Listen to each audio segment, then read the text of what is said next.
If you've ever had a perfect day with food, only to find yourself in full screw it mode by the evening, this episode is for you.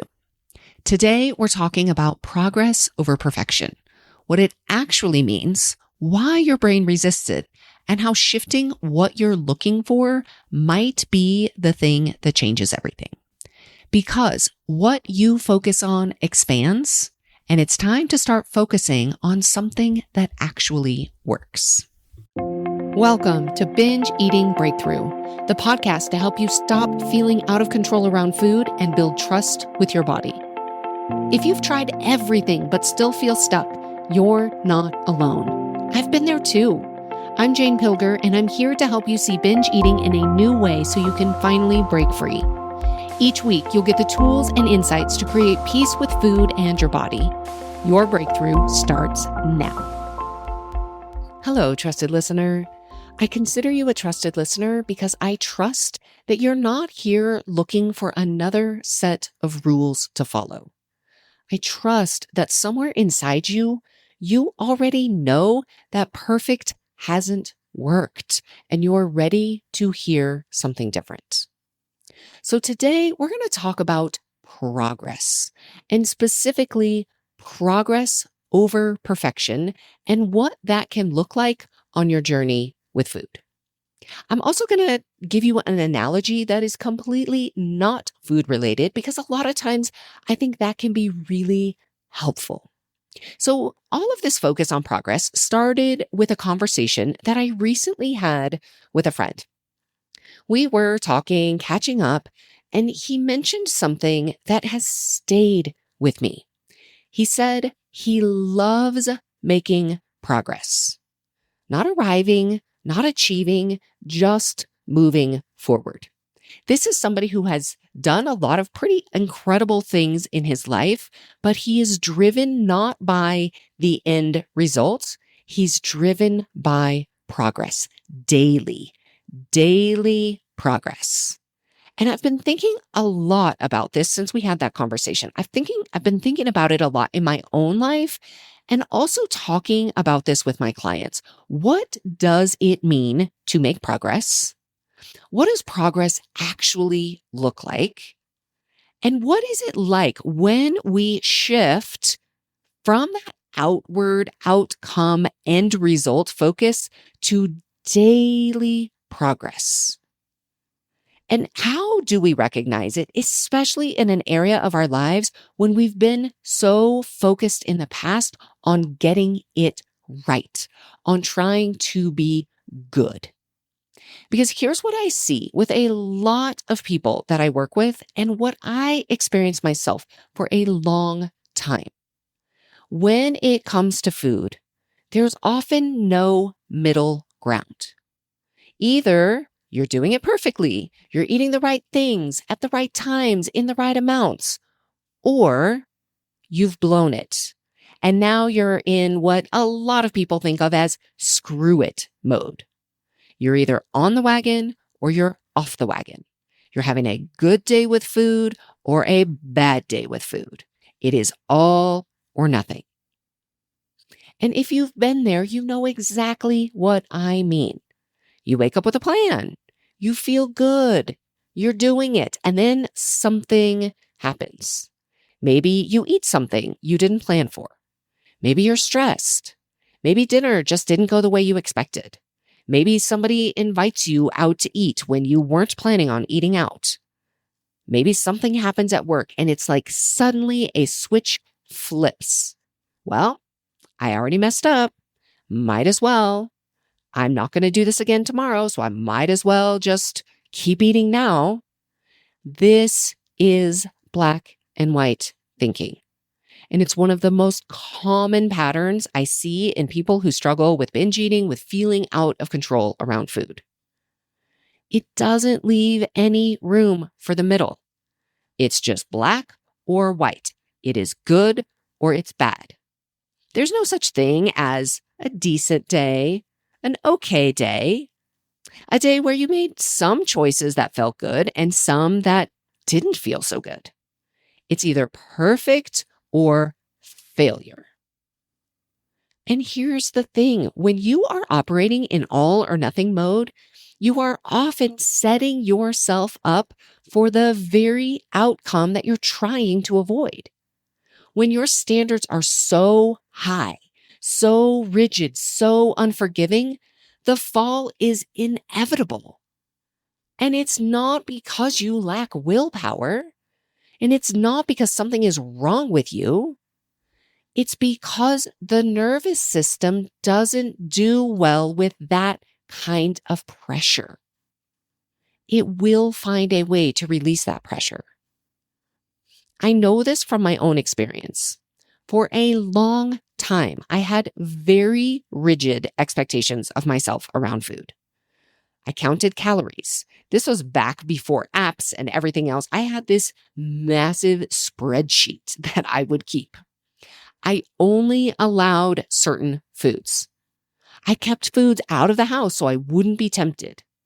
And all of it backfired because restriction, whether it's physical restriction or just the mental belief that certain things are off limits or that you can't control yourself around certain foods, drives the very urges it's trying to prevent.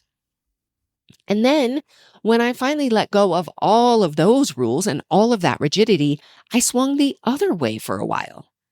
And I ate everything I had been keeping myself from because I could. And while part of that felt like freedom, it also didn't feel great in my body. My body was not happy. I hadn't really found peace. I just traded one extreme for another. And the shift that actually made a difference wasn't about finding the perfect middle point on some food spectrum. It was about changing what I was looking for, changing the question I was even asking myself. So I stopped asking, did I eat well today? Did I do it right? Was today a good day or a bad day? And I started asking, what would progress look like today? So I used to call my binge days bad days. I couldn't even say the word binge out loud. I would just tell my husband I had a bad day, and he knew what that meant. It would often be, I had a bad day, I'm not eating dinner. That was essentially the extent to what I would talk about. There was so much shame wrapped up in the language of using the binge. There was also so much shame wrapped up in what I had eaten. I wouldn't even tell him, but I could say, good day, bad day. Now, that framing, though, it kind of kept me stuck in the cycle because it was binary. It left no room for anything in between. So as soon as I ate something that I deemed bad, well, I've already blown it. Then I would be off to the races. I've already blown it. I'm going to be good tomorrow, so I might as well get this out of my system. There was an automatic failure as soon as I ate something that was deemed bad. Well, no longer a good day because I ate this thing I wasn't going to eat today, and now I did, so now it's bad. But what would it mean instead to look for progress? Not perfection, not some perfect day, not even a huge leap from where you were yesterday, but 1% better. Something slightly different. A sign that you're moving in a direction that matters to you. So if yesterday I ate so much food that I couldn't sleep well last night, what would progress look like today? Not the opposite of yesterday. Not a perfectly measured, controlled day that would make up for it where I'm just so proud of every single thing I ate. No. Progress might look like this. It might look like, well, I ate past comfortable, but I stopped earlier than I did yesterday. Progress might look like I noticed the urge before I acted on it, even if I still ate the food. I noticed something about it. Maybe I created a little bit of space between the urge and the eating. Maybe I actually noticed what was happening in my body or in my brain before it happened, even if I still ate. Progress might look like I ate, but I didn't spend the entire next day in shame. That's progress. For me, progress looked like at some point, I decided I am no longer going to hide the evidence from my husband. So progress for me was not throwing the trash away at the nearby convenience store and leaving trash here in the house so that he could see it. Telling him what I actually ate instead of just saying, I had a bad day. That was progress. Being able to talk to him about what happened, even if I still ate, that was progress. So many places you can find progress that if all you're doing is looking at, did I have a good day or a bad day with food, you won't even see. Now, here's where I want to bring in this analogy that I mentioned. This analogy has nothing to do with food because sometimes I find that it's easier to see a message, see what I'm trying to bring across in an example that doesn't feel as charged or as personal as sometimes food can. So right now, I'm currently recovering from a hamstring injury. This is an injury that started back in the very first week of August, and I'm still dealing with it. And I will be honest with you, there are days I just want it to be gone. I want to no longer be in pain. Now, I can see the progress. I know that things are improving. I was actually swimming this morning and I noticed I was doing a flip turn and I was like, wow, you know what? I really don't feel it at all in the pool anymore. And I used to. I can see, there's progress. There's progress there. But then there are other days where I wake up and it still hurts. Or when I run, it still hurts. And there is this part of me that's just like, can't we be done with this already? I don't want it to hurt anymore. And it makes sense that I don't want it to hurt anymore. Injuries are not fun at all. So I notice this part of me that wants to skip ahead. I want to go from being in pain to not being in pain. I want to arrive at healed. But that's not how injury recovery works. And as I really started thinking about it, I was actually thinking about this while I was swimming this morning, realizing the parallel between recovering from an injury and also healing your relationship with food. So when you're recovering from an injury, you don't just go from hurting to fine and no pain overnight. Healing is a process. It has a direction, but it isn't linear. And there's no, it's going to take exactly this long to recover from this injury. There are guidelines. There are, based on what other people have gone through, here's how long sometimes it takes. But each individual is going to be very different. There are also things that you can do when you're injured to help the healing happen. And there are also things that you can do or not do that set it back or keep the healing from happening at all. And here's the thing that's really interesting, particularly when you're thinking about injury recovery. There is often a fine line between the kind of pain that tells you to stop, the pain that means you're actually doing more damage, and the kind of pain that's actually necessary for the healing. The discomfort that means your body is adapting, it's adjusting, it's getting stronger. Physical therapists spend years learning to read that distinction because pushing through the wrong kind of pain makes things worse. But if you stop at every sensation of discomfort, it means you're never going to rebuild.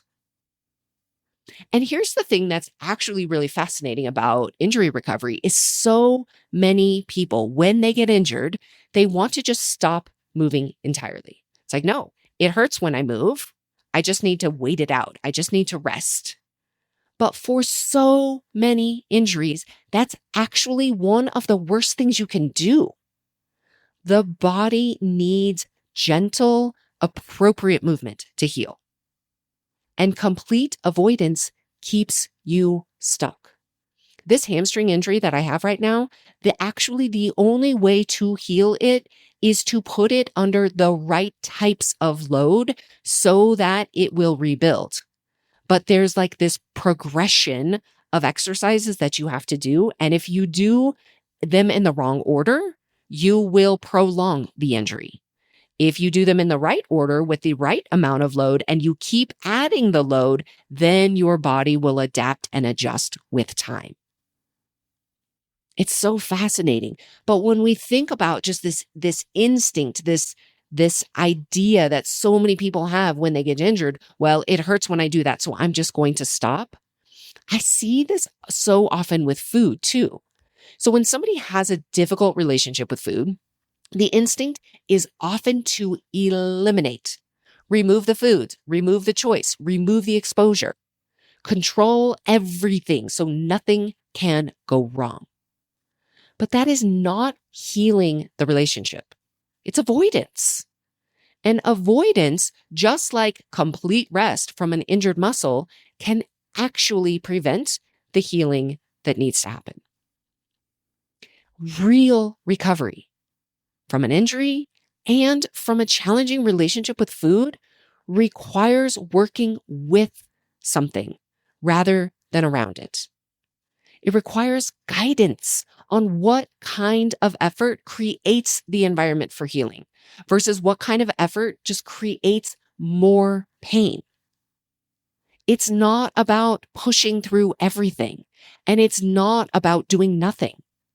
It's about learning to read the signals, to trust the process, to stay in it even when you can't yet see the finish line, and also to surround yourself with people who can guide you to tell you what type of pain do I push through and what type of pain tells me to rest.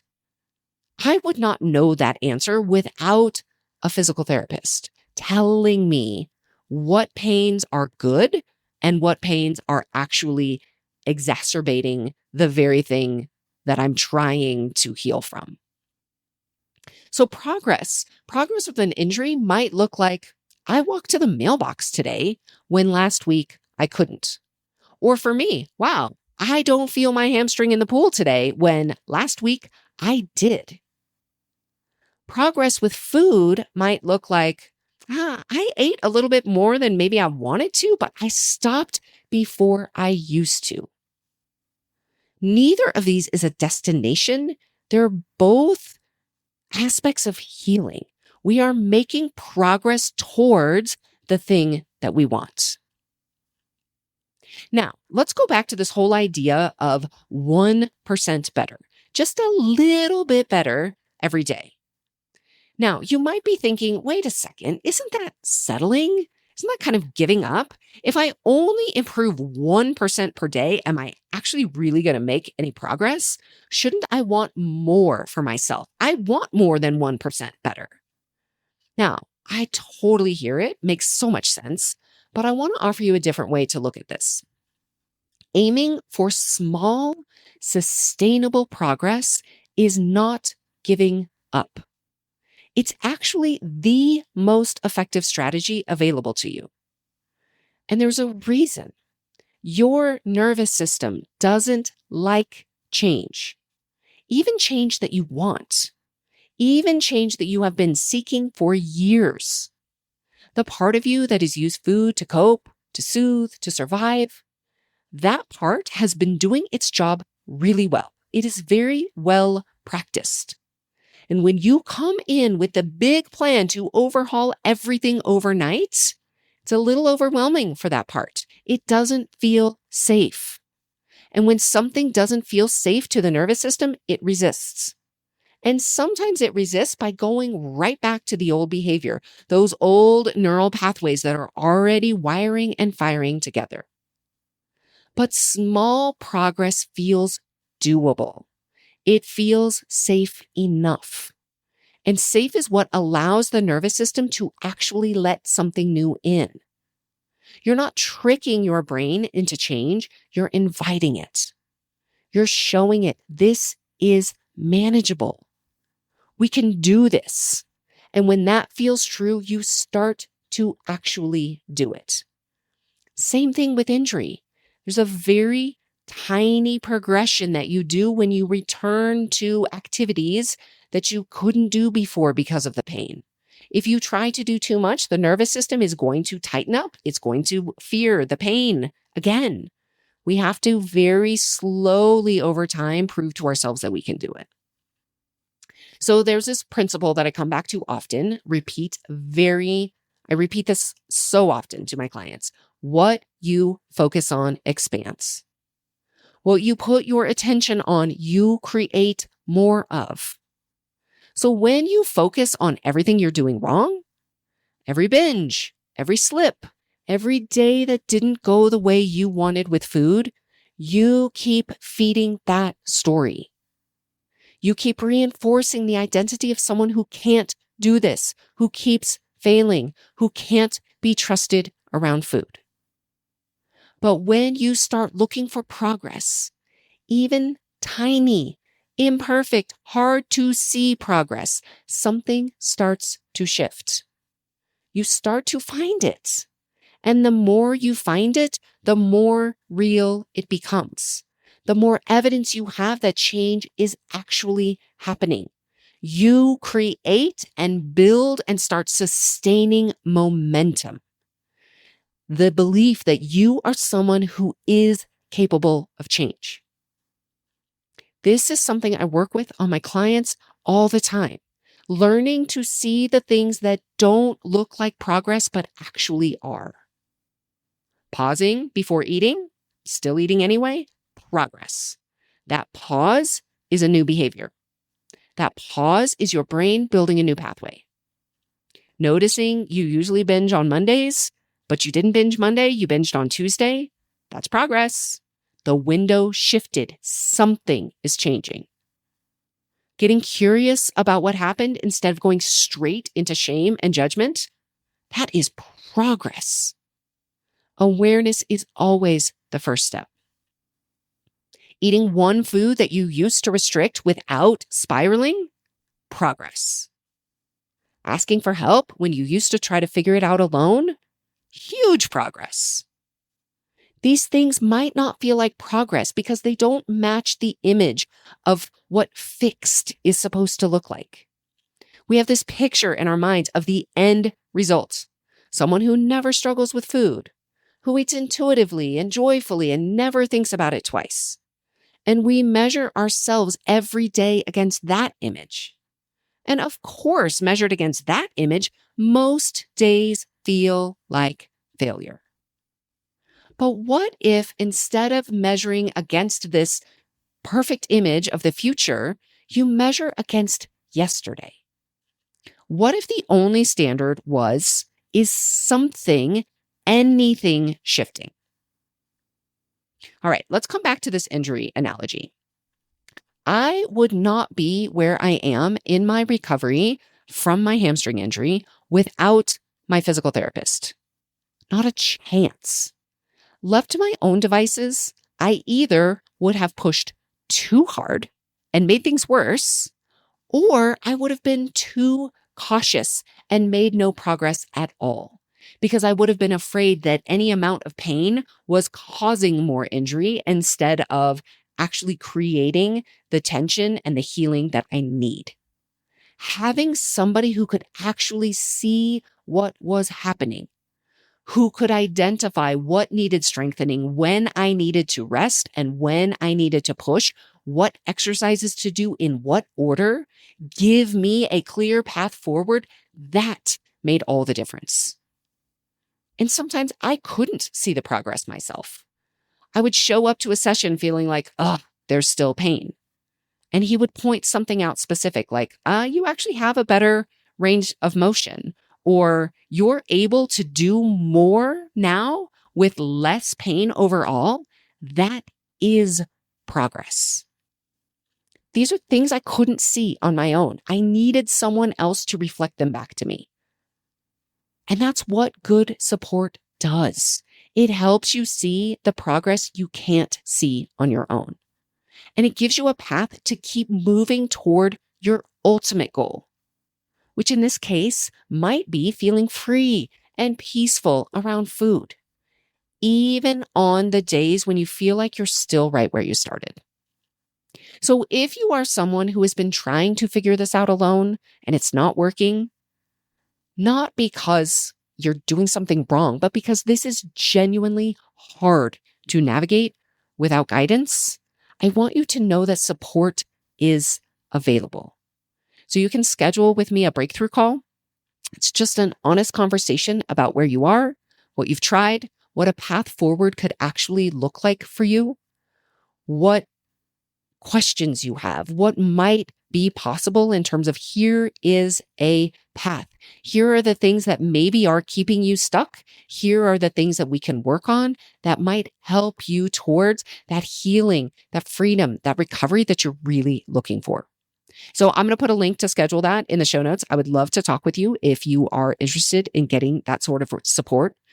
But in the meantime, I really want you to try something simple. At the end of each day, instead of asking yourself, did I do well today? Was I good today? Ask yourself, what was one moment of progress today? It might be something small.